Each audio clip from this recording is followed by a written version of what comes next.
Come in.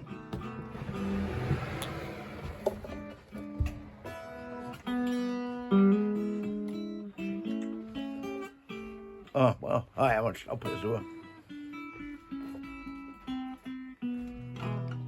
You find me just trying to get my fingers back in some sort of motion. This is not an old law guitar. It's a reproduction of one of the very early Gibson archtop F-hole guitars. In fact, it's sort of most like the one that was played by the great pioneering jazz guitarist Charlie Christian. I'm not anything like anywhere near in that. I enjoy it. I don't really deserve the instrument I have. I'm glad you caught me in, by the way, because I'm just in between two things. But I was a nice Peterson silver spigot here. So I was trying to get my fingers around the guitar again, because I'm just about to go off to a conference centre called High Lee to take part in a kind of weekend retreat for on the theme of improvisation. And they said, well, bring the guitar and bring some poems, and I've got to speak a bit about improvisation. It's a church retreat. It's for a church called, you probably know of, St Martin's in the Fields, one of the famous London churches.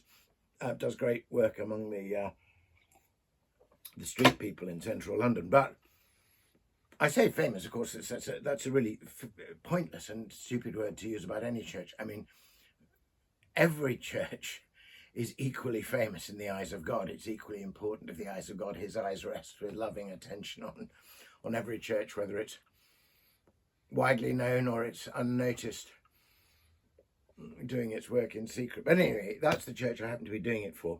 So I thought I'd better just get my mind around, or my fingers around the guitar again, and my mind around the theme of improvisation. I've just come back from a poetry festival in Ledbury, so hardly any time to prepare for this. And of course, you might reasonably say, well, you don't need to prepare. It's about improvisation. Just improvise, which I will to some degree. But I thought I'd look out some poems. I've just done that this morning. That might work.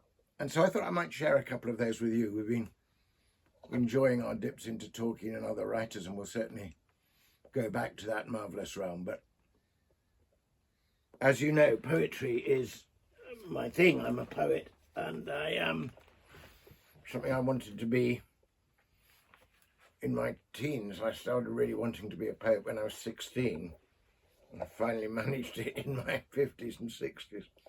Anyway, one of the, I'll find it now, a poem of my own that I thought I might share, because it happens to have the word improvise in it, but it sets improvisation, this glorious freedom that we have to hear, to observe, to take something in, and then to create on the hoof, on the spur, to kind of delight in a spontaneous making and remaking.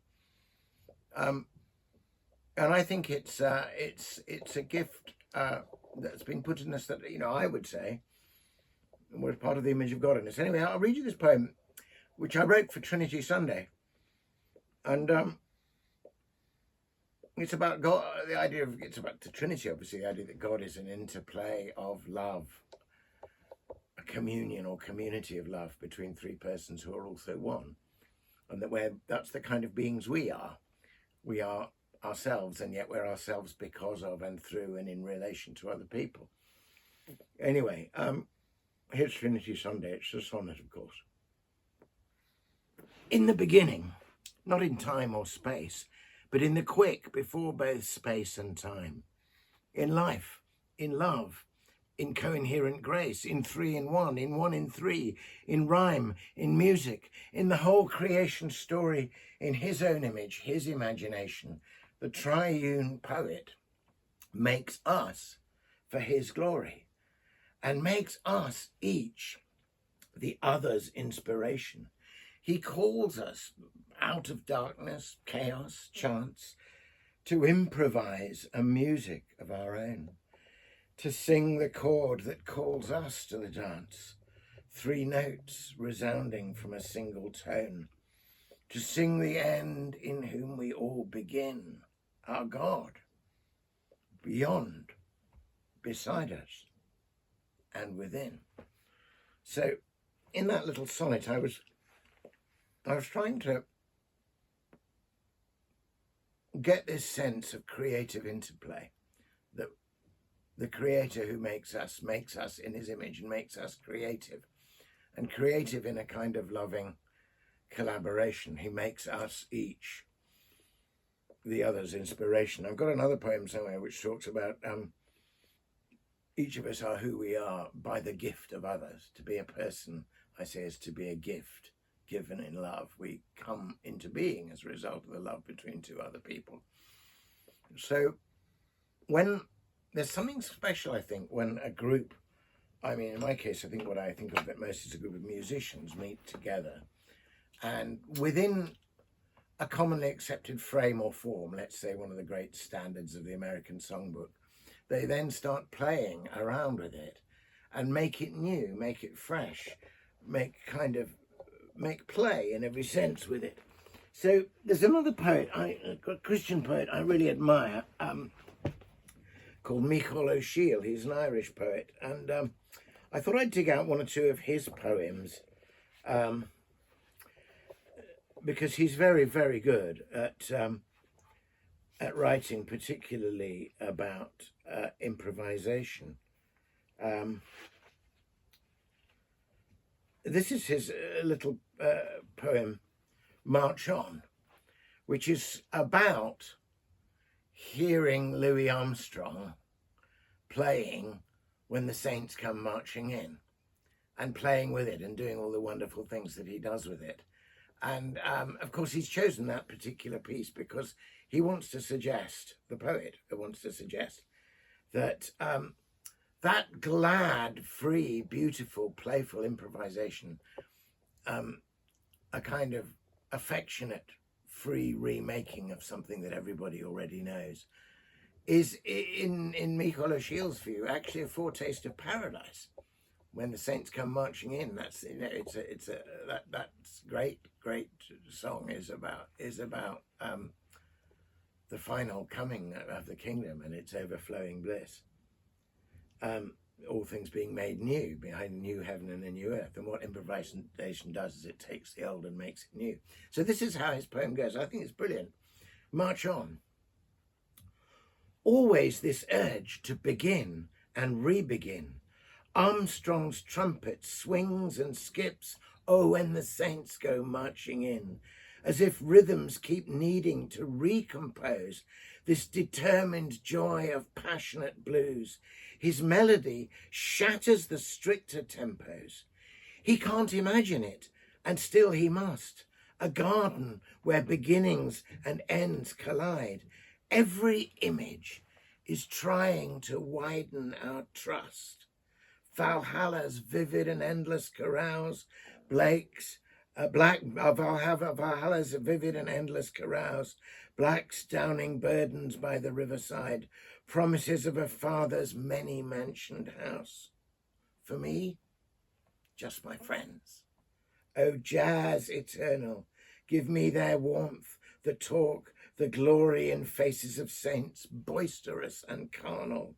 Oh, I want to be in that number when his trumpet ransacking the melody's secret, Satchman of the horn, march on, march on.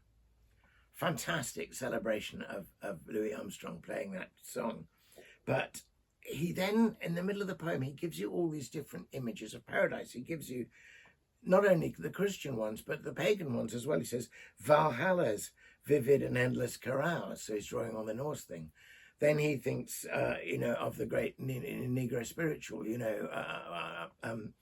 gonna lay my burden down by the riverside, gonna lay down all these things down by the riverside, Black's downing burdens by the riverside. And then he goes to the words of Jesus, in my Father's house are many mansions, promise of a Father's many mansioned house. And he says, for me, it's friendship. That's the first sign of heaven.